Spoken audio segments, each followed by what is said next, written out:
Mon général, c'est la première fois que vous acceptez de répondre sur l'écran de la télévision aux questions d'un journaliste. Je voudrais donc essayer ce soir de vous poser les principales questions que la plupart des Français, ceux qui s'apprêtent à voter pour vous, comme ceux qui s'apprêtent à ne pas voter pour vous, aimeraient vous poser s'ils étaient à ma place ce soir.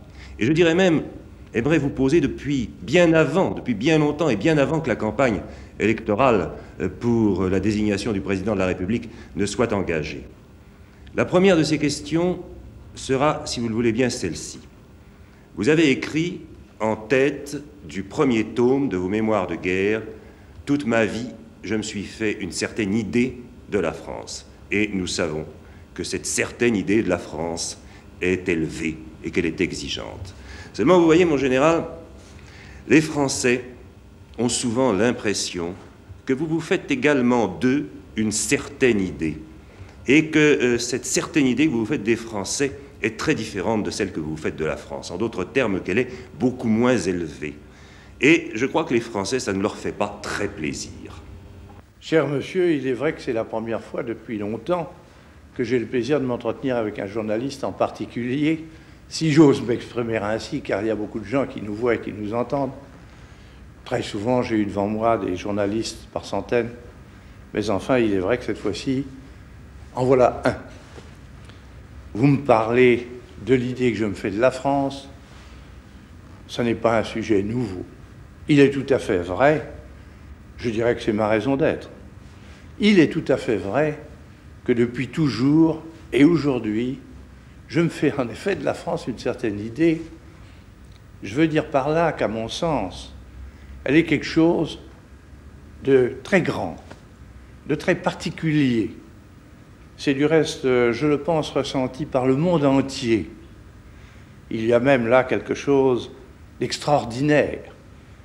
Dans nos malheurs, on s'en aperçoit tout de suite. Et quand nous sommes heureux, prospères, glorieux et forts, on s'en aperçoit aussi, dans la mesure où les gens nous regardent avec envie. C'est vrai, la France est une chose, à mes yeux, très considérable, très valable. Et elle doit avoir dans le monde, quel qu'il soit, à toute époque, naturellement d'après les circonstances, elle doit avoir un rôle à elle.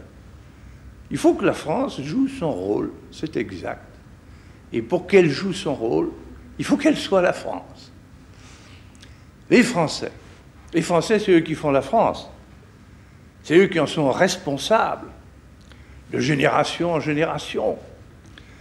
La France, c'est plus que les Français du moment. La France vient de loin, elle est ce qu'elle est maintenant, et puis elle a l'avenir. Autrement dit, la France embrasse toutes les générations de Français, et d'abord, bien entendu, les générations vivantes. Ces générations vivantes sont responsables de la France. Et c'est ainsi, c'est vrai, que je considère dans leur ensemble les Français, et c'est ainsi que je souhaite que les Français, dans leur ensemble, se considèrent eux-mêmes. Il y a à cet égard-là entre eux, et pour cela, une solidarité que je dis être nationale, et faute de laquelle la France risque de n'être pas ce qu'elle est de tout temps, et par conséquent de ne plus jouer son rôle et de ne plus, à proprement parler, exister. Voilà ce que je peux vous dire des Français par rapport à la France, de nous autres Français d'aujourd'hui, par rapport à la France de toujours. En général, puisque nous parlons des Français, je voudrais également vous dire ceci. Les Français ont souvent l'impression que par nature profonde, peut-être, vous êtes davantage préoccupés de la conduite des affaires de la France à un niveau très élevé que de leurs propres problèmes à eux, leurs problèmes quotidiens, leurs problèmes matériels. On a exprimé cela d'une façon schématique et un peu militaire en disant que vous ne vous intéressiez pas beaucoup à l'intendance. Or, les Français, s'ils se sentent concernés, évidemment, par les affaires de la France, se sentent également aussi très concernés par ce que j'appellerais familièrement les affaires de leur porte-monnaie. Ce qu'il y a dans leur porte-monnaie, ce qu'il y a dans leur porte-monnaie leur permet de se procurer. Et je me permets de vous le dire très respectueusement, mais très franchement, les Français ont souvent l'impression que vous êtes un peu au-dessus de ces contingences. On m'a prêté en effet ce mot que je n'ai jamais dit, et à plus forte raison que je n'ai jamais pensé. L'intendance suit. Ça, ce sont des blagues pour les journaux. Je n'ai pas besoin de vous dire ce que j'entends par là. En réalité, je vous le répète, les Français sont responsables de la France, mais ils sont sur la terre, ils ont leur vie, et pour que la France existe, il faut que les Français existent. Pour que la France soit forte, il faut que les Français soient prospères, autant que possible, bien entendu. Et cela, je le sais, je ne dirais pas mieux que personne, mais certainement autant que personne.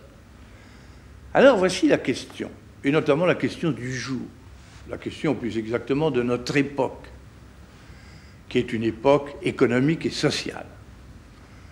Il y en a, ce sont les démagogues, tranchant le mot, et il faut bien le dire, ce sont les partis, c'est-à-dire ceux qui caressent les clientèles pour être élus, et souvent les journaux qui caressent les clientèles pour être lus.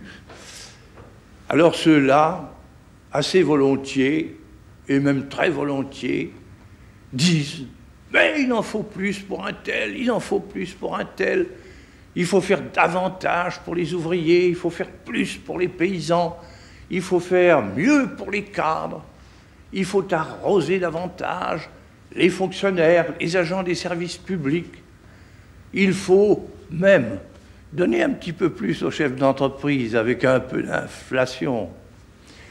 Il faut beaucoup plus de logements, il faut beaucoup plus d'autoroutes, il faut beaucoup plus de téléphones, il faut un enseignement encore bien mieux organisé, avec beaucoup plus d'écoles à tous les étages et d'universités, etc., etc.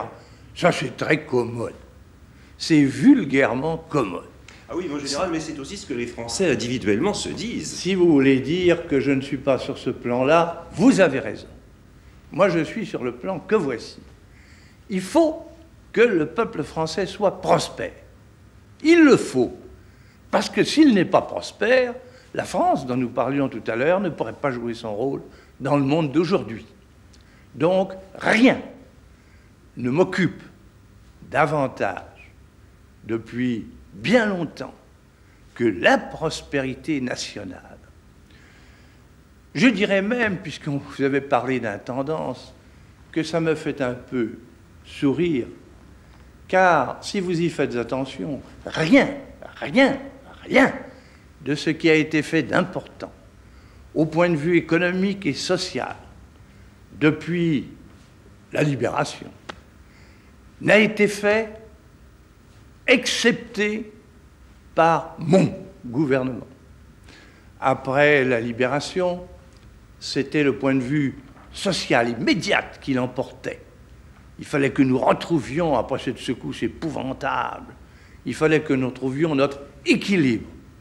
Alors, mon gouvernement a fait les assurances sociales, les allocations familiales, les nationalisations, les comités d'entreprise, etc.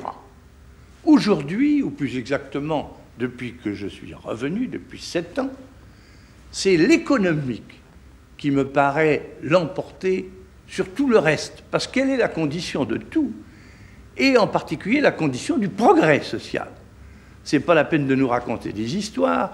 Si nous sommes pauvres ou en désordre, économiquement parlant, nous ne progresserons pas socialement. Au contraire, si nous sommes prospères, et à condition, bien entendu, que l'État fasse son devoir, tous les Français en profitent et en profiteront. Alors justement, mon général, est-ce que nous pourrions essayer un peu de passer en revue ces différents domaines où les Français, quelquefois, pensent que les choses, comme vous dites, ne vont pas aussi bien qu'elles devraient aller? D'abord, le niveau des prix, le niveau de vie des Français. Niveau de vie des Français, pas plus tard que samedi, j'ai donné des chiffres. À mon avis, ils sont éclatants. Depuis 7 ans, je répète que le niveau de vie des Français a augmenté de 3,7% par an. Et que d'après ce qui est décidé par notre 5e plan, et ce qui est devenu possible grâce à nos progrès économiques, le niveau de vie des Français va monter à 4% par an. Ça veut dire que 18 ans après mon retour, le niveau de vie des Français aura doublé. Ce n'est pas si mal. Alors, c'est comme le bonheur, ça existe par comparaison. Par comparaison, avant mon retour, je demande que l'on considère ce qui en était. Ce qui en était, c'était que les prix montaient depuis 1946 jusqu'en 1958, automatiquement en moyenne de 10% par an. Et que tout ce qu'on faisait pour les salaires, pour les traitements et aussi pour les revenus paysans était dévoré à mesure par cette augmentation des prix. Il est parfaitement exact que tout en faisant monter le niveau de vie, comme je le dis, le niveau de vie réel, eh bien, il est parfaitement exact que mon gouvernement a stabilisé les prix, dans toute la mesure où, à notre époque, c'est possible. Au lieu que les prix augmentent de 10% par an, comme c'était le cas avant 1958, ils augmentent maintenant de 2,5% par an. Il n'y a pas un pays d'Europe occidentale où ce soit aussi certain que les prix sont limités dans leur ascension que chez nous. Il n'y en a qu'un, ce sont les États-Unis. Pourquoi?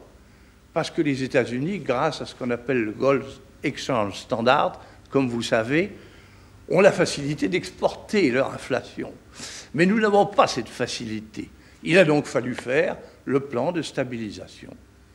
Je reconnais que ce n'était pas facile. Je reconnais qu'il en est résulté des difficultés par-ci, par-là, et notamment au point de vue de l'expansion immédiate. Mais maintenant, c'est fait. Et par conséquent, c'est sur cette base solide, stable, avec des budgets en équilibre, une monnaie qui ne bouge pas, et des prix, je vous le répète, qui pratiquement n'augmentent pour ainsi dire plus, et qui, comme vous le savez, ne doivent pas augmenter l'année prochaine plus de 1,5% par an. C'est sur cette base-là que notre niveau de vie s'élève et que tout le monde y gagne. Voilà la réalité pour le niveau de vie. Oui, alors, mon général, tout à l'heure, si vous le voulez bien, nous passerons à un certain nombre d'autres questions, comme les routes, le téléphone que vous avez évoqué tout à l'heure, l'enseignement surtout. Mais vous venez de parler du niveau de vie, de l'augmentation du niveau de vie de 3,7% par an. Mais excusez-moi de vous dire qu'il y a des catégories sociales en France qui ont l'impression que ces chiffres, ma foi, ce sont des chiffres moyens, et puis pour elles, le niveau de vie n'augmente pas. Et je pense en particulier aux paysans. Les paysans trouvent que leur niveau de vie n'augmente pas. Ils ont peut-être raison, et même sans doute raison. Il y a incontestablement un malaise paysan. Il y a un drame paysan. Vous le savez, ça, mon général. À qui le dites-vous, mon cher Michel Droit? À qui le dites-vous? Le problème de l'agriculture française, comme était hier le problème de l'Algérie et des colonies, comme est aujourd'hui encore, car ce n'est pas réglé tout à fait, le problème de l'enseignement, eh bien c'est un problème énorme que nous avons à régler et dont je prétends que nous le réglons. Et je m'explique. Problème énorme. D'abord, problème national. Au début du siècle, eh bien, il y avait les 2/3 des Français qui étaient des ruraux. Et aujourd'hui, il y en a 20%. Et évidemment, il y en aura moins dans les années prochaines. Cela résulte de ce qu'on appelle l'industrialisation. Nous étions un pays essentiellement agricole, avec une vie agricole, une agriculture d'ailleurs de subsistance, surtout, je veux dire par là que la plupart de nos paysans vivaient sur la terre où ils étaient, soit qu'ils en fussent les propriétaires, soit qu'ils en fussent les locataires, vivaient de ce qu'elles produisaient, de ce que produisait leur exploitation. Il y avait un petit peu de surplus Alors, ils le vendaient pour acheter ce qu'ils ne pouvaient pas produire eux-mêmes, ce qui était en réalité très peu de choses.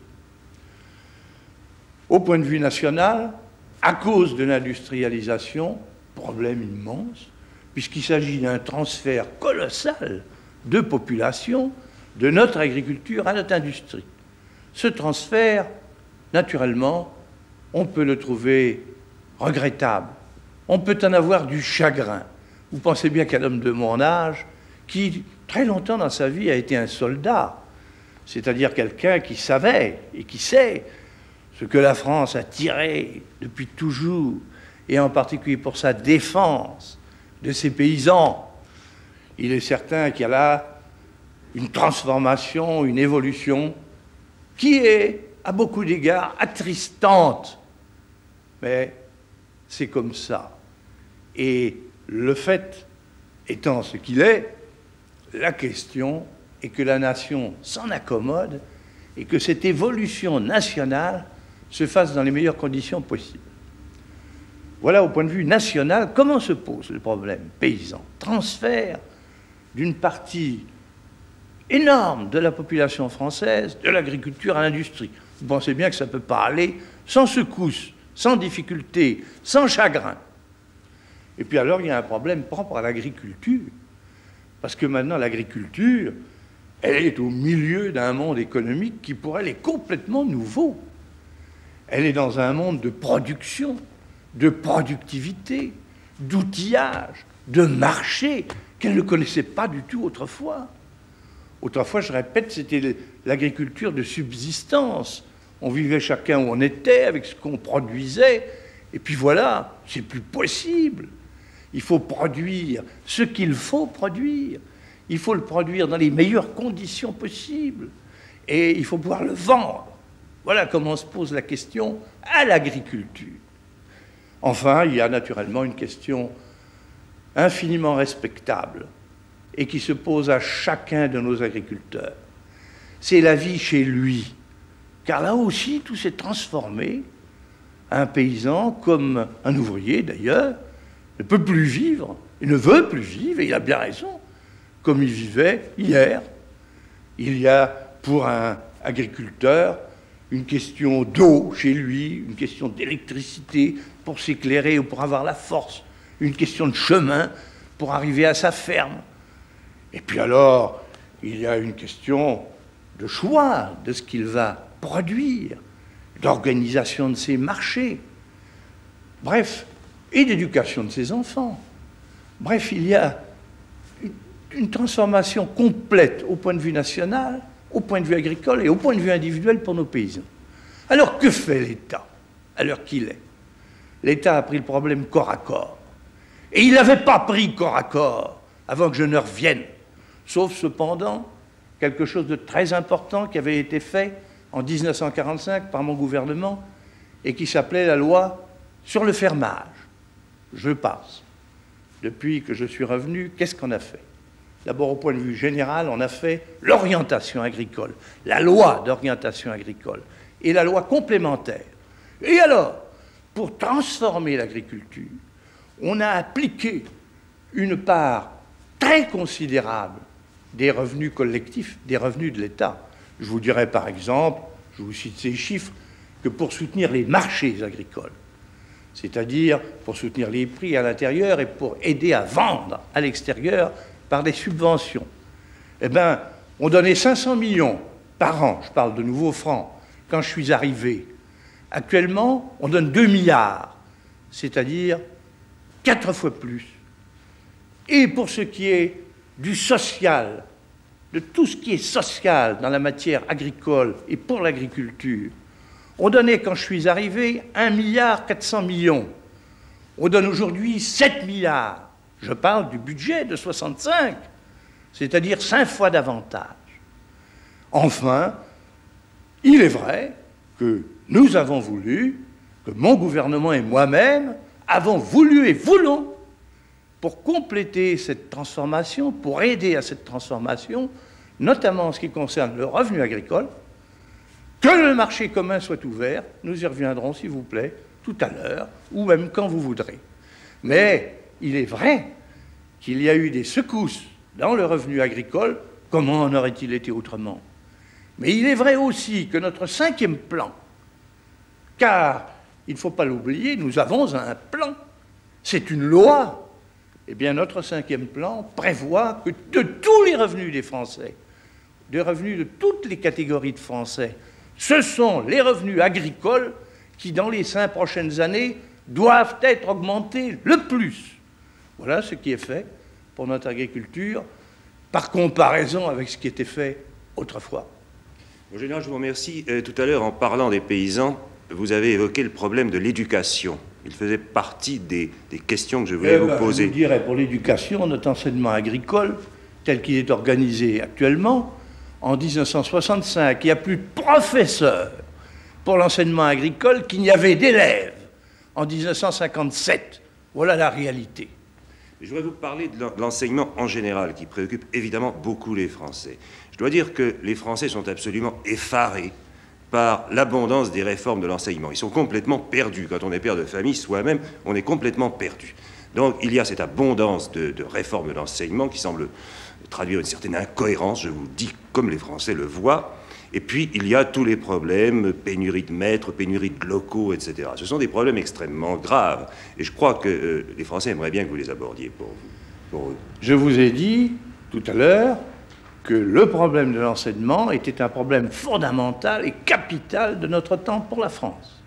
Je veux dire par là, d'abord, que tout exige que l'enseignement soit ouvert à tous les Français et le soit à tous les étages. Non seulement parce que c'est juste, mais aussi pour l'intérêt national. Car dans tout ça, c'est l'intérêt national qu'il faut voir aussi. Eh bien, l'intérêt national exige que les cadres de la nation, les petits, les moyens, les cadres élevés, tous les cadres, puissent être puisés dans la nation tout entière, dans la jeunesse française tout entière, et que par conséquent, il faut lui ouvrir l'accès à tous les degrés de l'enseignement. C'est ce que l'on fait. Et bien sûr, ça exige des constructions d'écoles énormes, ça exige un recrutement de professeurs à la même dimension, et ça exige une scolarisation totale de notre jeunesse. C'est cet effort-là qui est en cours. Savez-vous que quand je suis arrivé en 1958, eh bien le budget d'avant prévoyait, pour ce qui est des dépenses concernant l'enseignement tout entier, 9% du revenu du produit, ou plus exactement du budget français. Eh bien, actuellement, il est de 17%. Voilà des chiffres. Ceci donne la mesure de l'effort qui a été accompli. Car avant ce retour, on n'avait accompli rien du tout. On dit « pourquoi vous n'avez pas fait assez d'écoles? Pourquoi vous n'avez pas assez recruté de maîtres ?» Les gens qui nous disent ça, ils se sont traînés à ce qu'ils appelaient le pouvoir, et qui n'en était pas un, pendant 12 ans, après mon départ en 1946. Qu'est-ce qu'ils ont fait? Quelles écoles ont-ils faites? Quels professeurs ont-ils recrutés en masse? En réalité, le problème était entier. Ils n'avaient rien fait et ils n'avaient rien prévu. D'ailleurs, c'est tout naturel. Qu'est-ce qu'ils pouvaient prévoir et qu'est-ce qu'ils pouvaient faire avec leur régime des partis? Mais voilà où on en est pour l'enseignement. C'est une œuvre qui n'est pas terminée et qui se poursuit. Et je crois que le plus fort est fait. Vous avez vous-même, mon général, tout à l'heure, dans ce tableau préliminaire, évoqué le problème des routes, des autoroutes en particulier, le problème du téléphone. J'aimerais que vous y reveniez quand même brièvement, parce que le téléphone, c'est devenu un lieu commun, ça ne marche pas en France incontestablement. Oh, bah alors, vous savez, en 1957, j'ai vu les chiffres, et je les ai même vus avant de causer avec vous. Eh bien, on a fait, en 1957, on a ajouté au nombre des postes téléphoniques français, on en a ajouté 114 000. Bon, eh bien, en 1965, on en a ajouté 210 000. Voilà. Et j'ajoute que dans le 5e plan, comme peut-être vous le savez, il y a un effort très considérable qui est prévu pour accélérer ce développement du téléphone que tout le monde demande aujourd'hui, y compris d'ailleurs nos campagnes. Et ceci, du reste, est le signe évident de l'accroissement de notre prospérité. Et les routes, mon général, les autoroutes. Les routes. Quand je suis arrivé, il y avait 77 km d'autoroutes. Voilà ce qu'on avait fait comme autoroute en France sous le régime des partis. 77 kilomètres. Eh bien, il y en a actuellement 522 kilomètres. Et dans le 5e plan, il est prévu qu'on en rajoute 1800 kilomètres. À l'heure qu'il est, il n'y a pas un pays d'Europe occidentale qui fait plus de kilomètres d'autoroute que nous le faisons. Je crois qu'il y a un dernier problème également qu'il faudrait aborder, si vous le voulez bien, parce que ça, c'est aussi un problème d'intérêt immédiat pour les Français, c'est celui du logement. Les Français, incontestablement, s'estiment mal logés, estiment avoir des difficultés, et à juste titre, bien souvent. Ils ont parfaitement raison. Ce n'est pas encore une question qui soit résolue, mais néanmoins, elle a fait des progrès évidents. Et je m'en vais vous en donner des chiffres. Je vous dirais par exemple que pendant les 7 ans qui ont précédé mon retour, on a fait, je me suis fait donner des chiffres précis et je les ai vérifiés, on a fait 1 370 000 logements. Voilà ce qu'on a fait en France pendant 7 ans avant mon retour. Et depuis mon retour, on a fait 2 400 000 logements pendant les 7 ans qui ont suivi mon retour. Et ça augmente, car à l'heure qu'il est, on en est au rythme de 400 000 logements par an. Et rien n'empêche de penser, et j'en suis convaincu, que l'on va arriver dans 1, 2, 3 ans à 500 000 logements par an. Voilà des chiffres et des réalités. Ces logements coûtent cher, souvent. Ces logements coûtent cher. C'est pourquoi d'ailleurs l'effort actuel, comme vous le savez, l'effort de l'État, est dirigé surtout sur les logements sociaux. C'est là la part la plus considérable de l'effort de l'État en ce qui concerne le logement. C'est parfaitement exact. Mon général, je crois qu'il nous reste encore 2 minutes et demie. Je voudrais que vous disiez quand même quelques mots de la recherche scientifique, qui est un sujet difficile, enfin un problème difficile. Capital. Que de choses, pour ne pas dire tout, qui dépendent de la recherche scientifique. En 1957, on donnait 2% de notre budget à la recherche scientifique publique, c'est-à-dire ce que fait l'État pour la recherche. Eh bien, en 1965, on a donné 6%. Et on va l'augmenter encore dans les années qui viennent. Tout ça dont nous avons parlé, eh bien, je ne l'ai pas fait tout seul. Je l'ai fait avec un gouvernement. Et je l'ai fait avec un parlement. Seulement, voilà, ce gouvernement en était un, et il a duré. Et ce parlement a joué son rôle. C'est-à-dire, non point, il ne s'est pas perdu dans des agitations politicienne, il s'est concentré sur sa tâche législative. Voilà comment, je le pense, en 7 ans, nous avons largement réussi. Il faut poursuivre, et c'est là tout le problème. Mon général, je vous remercie, et puisque vous avez accepté de revenir demain devant les caméras de la télévision, je vous donne rendez-vous, et si vous le voulez bien, nous parlerons demain de la France par rapport au monde. Cher Michel Droit, très volontiers, c'est entendu.